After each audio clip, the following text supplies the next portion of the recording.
Сүрөттө көрсөтүлгөн PQR üçburчтугу LMN üçburчтугуна окшош.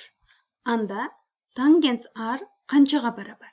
Демек, биз бул бурчка карата тангенсти эсептөө керек.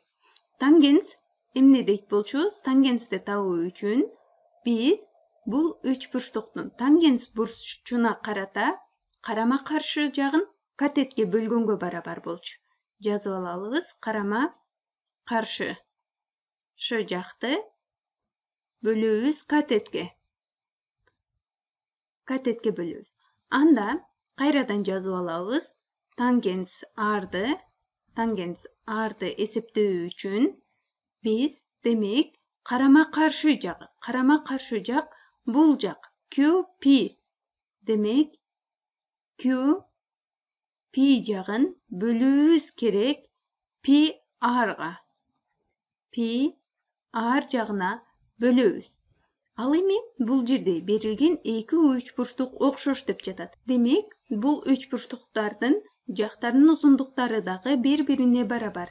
Анда QP жагы бул LMN üçburчтугунун LM жагына барабар.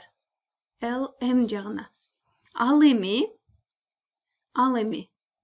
PR жагы бул PQR üçburчтугунун PR жагы бул LMN üçburчтугунун LN жагына барабар. Анда тангенс R'ды табуу үчүн QP жагынын ордуна биз ML деп жазып алсак болот.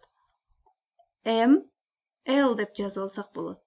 Ал эми PR жагынын ордуна биз LN деп жазып алабыз.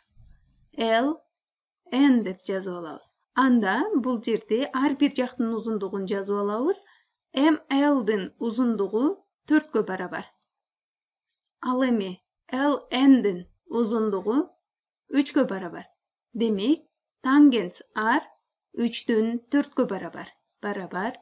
3дөн 4кө.